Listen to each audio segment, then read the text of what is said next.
Эфирде 1 октябрга карата алынган жаңылыктардын кечки топтому. Студияда мен Асель Болотбекова. Саламатсыздарбы?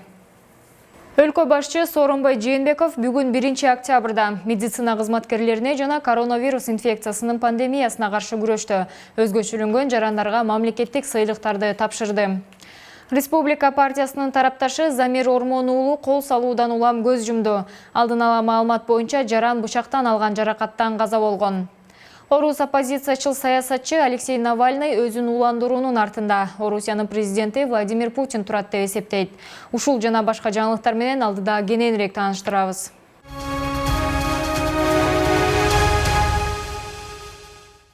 Жыл сайын 1 октябрда дүйнөдө улгайгандар күнү белгиленет. Карылардын жашоосуна коомчулуктун көңүлүн бурдуруу максатында бул күндү жыл сайын белгилеп туруу жөнүндөгү чечим 1990 жылы Бириккен Улуттар уюмунун башкы ассамблеясында кабыл алынган. Кыргыз Республикасынын президенти Сооронбай Жээнбеков дагы кыргызстандыктарды карылардын эл аралык күнү менен куттуктады. Урматтуу улуу муундун өкүлдөрү, кадырман ардагерлер. Сиздерди бүгүнкү карылардын эл аралык күнү менен куттуктайм.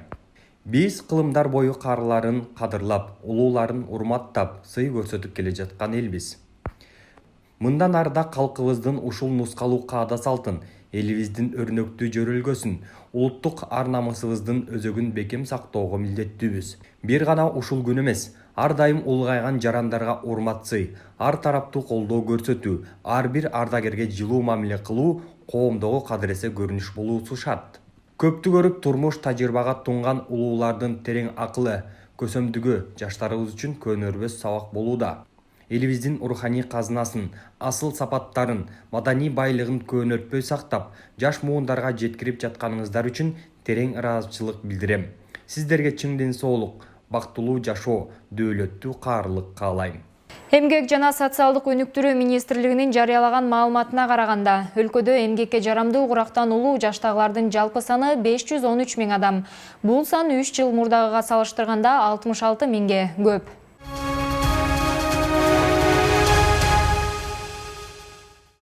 Президент Сооронбай Жээнбековдун Венгрияга болгон иш сапарынын алкагында Кыргыз Республикасынын билим берүү жана илим министри Каныбек Исаков жана Венгриянын тышкы иштер министри Петер Сиярто билим берүү жаатында эки тараптуу келишимге кол коюшту. Келишимге ылайык Венгриянын жогорку окуу жайларына жылына бюджеттик негизде 150 кыргызстандык студентти кабыл алуу мүмкүнчүлүгү жаралды. Аталган министрлик 2016 жылдан бери Венгриянын адам ресурстары министрлиги менен кызматташып келет. Алгач келишимге ылайык жылына 25 студентти окутуу ишке ашып келсе, 2019 жылдан тарта студенттерди окутуу 75 орунга көбөйгөн.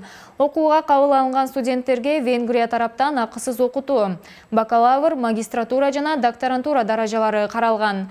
Жана ошондой эле толук окуу мезгили ичинде ай сайын стипендия алуу, жатаканадан орун берүү жана медициналык камсыздандыруу шарттары түзүлгөн.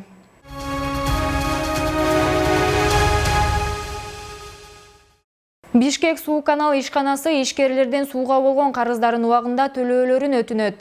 Сентябрь айына карата Бишкек суу канал башкармалыгына дебитордук карыз 150 696 995 сомду түздү. Анын ичинен 5 миллион бюджеттик мекемелер, 90 миллиондон ашыгын шаардыктар карыз. Эң олуттуу карыз болжол менен 57 миллион сом Сокулук жана Алымүдүн райондорунун ишкерлерине жана айыл аймактарына таандык. Карыздарды үйдөн чыкпастан эл сом, Мега 24, О деньги тиркемелери жана башка мобилдик тиркемелер же терминалдар аркылуу төлөсөңүздөр болот. Аталган ишкана карызын убагында төлөбөгөн абоненттердин ичүүчү суусу токтотуларын белгиледи.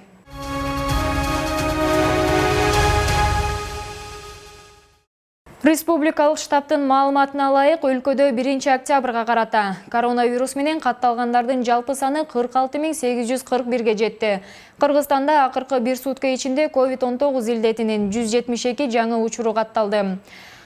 COVID-19 илдетин жуктургандар аймактар боюнча бөлүнүшү: Бишкекте 6, Ош шаарында 19, Ош облусунда 35, Баткен аймагында 9, Жалал-Абад жергесинде 13, Нарында 5, ал эми Талас облусунда 5, Чүй өрөөнүндө 3, Ысык көл облусунда 9, Акыркы сутканын ичинде Кыргызстандын аймагында дагы 104 бейтап сакайып чыкты. Өлкө боюнча айыккандардын жалпы саны 42.983 түздү.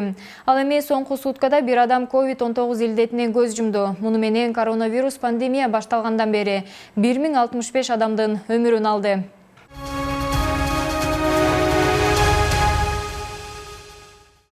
Өлкө башчы Сооронбай Жээнбеков бүгүн 1-октябрда медицина кызматкерлерине жана коронавирус инфекциясынын пандемиясына каршы күрөштө өзгөчөлөнгөн жарандарга мамлекеттик сыйлыктарды тапшырды. Мамлекеттик сыйлыктар менен мед кызматкерлер, ошондой эле пандемия менен күрөшкө тартылган куткаруу кызматынын, укук коргоо органдарынын жана башка мамлекеттик органдарынын кызматкерлери, медицина факультеттеринин ыктыярчы студенттери жана журналисттер сыйланышты. Сооронбай Жээнбеков илдет менен күрөшкөндөрдүн каарман эмгектери менен таза ниеттерине бүткүл өлкө күбө болгонун белгилеп, ооруга чалдыккандардын баарынын тең өмүрү сакталып калбаганын өкүнүү менен кошумчалады. Сөзүн жыйынтыктап жатып, мамлекет башчысы бардык жарандарды бир илдет бириктирип турарын, ал өлкөдө коронавирус инфекциясынын жайылышын мындан ары болуп турбоого экенин белгиледи. Өлкө башчы мамлекеттик сыйлык тапшырып жатып, медицина жаатында түзүлүп жаткан шарттар тууралуу да кеп кыла кетти. Анын айтымында мед кызматкерлеринин жетишсиздигин эске алып, медициналык жогорку окуу жайларында гранттык орундарды көбөйтүү жөнүндө чечим кабыл алынган.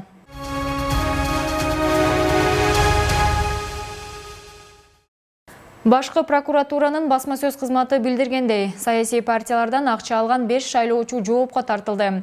Аталган мекеменин маалыматы боюнча алар тартип бузуу жөнүндө кодекстин негизинде жазаланды. Ага ылайык катардагы жаранга 1000, ал эми юридикалык жакка 5000 сом айыппул салынат. Бирок эгер мыйзам бузуу болгону тууралуу өз эрки менен айтып берсе, жоопкерчиликтен бошотулат.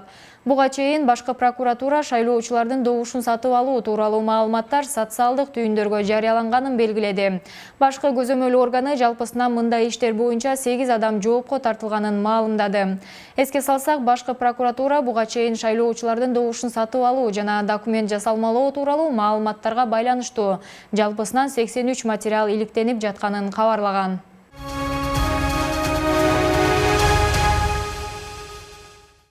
Республика партиясынын шайлоо боюнча ыйгарым укуктуу өкүлү Арстан Туржановдун берген маалыматы боюнча аталган саясий партиянын тарапташы Замир Ормон уулу Ош облусунун Өзгөн районунда кол салуудан улам көз жумду.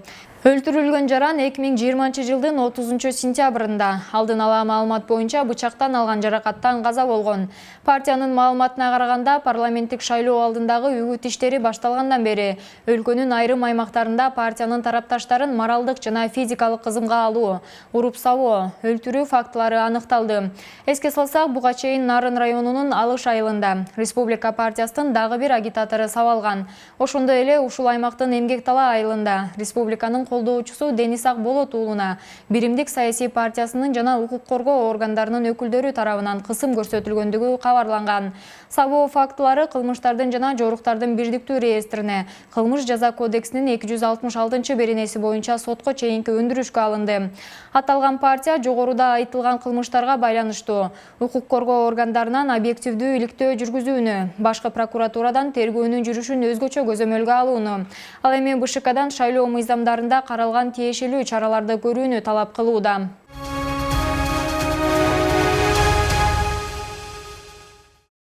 Орус оппозициячыл саясатчы Алексей Навальный өзүн уландыруунун артында Орусиянын президенти Владимир Путин турат деп эсептейт. Анын Der Spiegel аттуу немис журналына берген маегинде бул кылмыштын артында Путин турган деп бышыктайм. Болуп өткөн окуя боюнча менде андан башка версия жок деп билдирген. Ошондой эле ал Орусияга кайтууга даярдык көрүп жатканын, бийликтин опузасынан улам артка чегинбей турганын кошумчалады. Эске салсак, Кремлдин башкы каршылашы 44 жаштагы Алексей Навальный 20 августта Томск-Москва учагында эсин жоготкон. Учак Омск шаарына чукул конуп, Навальный жергиликтүү ооруканага жеткирилген болчу.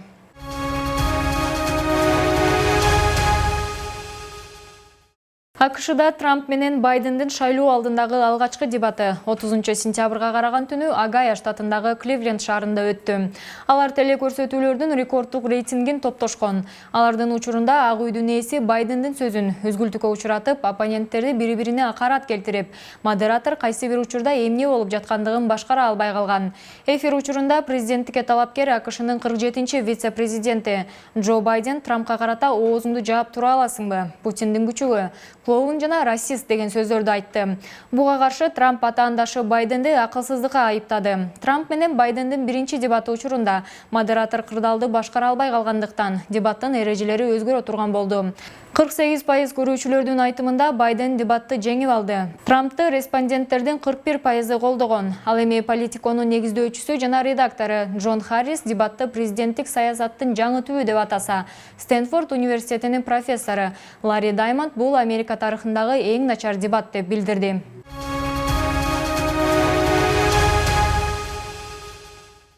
Кыргызстандын футболдук союзу билдиргендей, Бишкектин Дордой клубу футбол боюнча Кыргызстандын Шоро премьер лигасынын 2020-жылдагы чемпиону болду.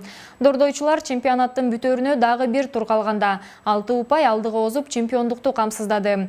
Башкы машыктыруучу Александр Кристининдин шакирттери бүгүн 1 октябрда мелдештик жарышта 2-сапта келе жаткан Бишкектин Алга клубун утуп алды. Беттеш Кант шаарындагы Центральный стадионунда өтүп, талай эси катары ойногон Алганы Дордой 1-5 эсебинде утту. Муну менен Дордой 3-чү ирет удаасы менен ал эми тарыхында 12-чи ирет чемпион болду. Кыргызстандын чемпионаты быйыл коронавирус пандемиясына байланыштуу борборлоштурулган форматта Кант шаарында күйөрмансыз өттү. Дүйнөнүн жана Кыргызстандын жаңылыктары менен биздин 2020 чекит кежи сайтынан жана социалдык тармактагы баракчаларыбыздан кененирээк тааныша аласыздар. Ушуну менен кечки алынган жаңылыктар соңуна чыкты. Кийинки эфир аркылуу жолугушканча сак саламатта туруңуздар.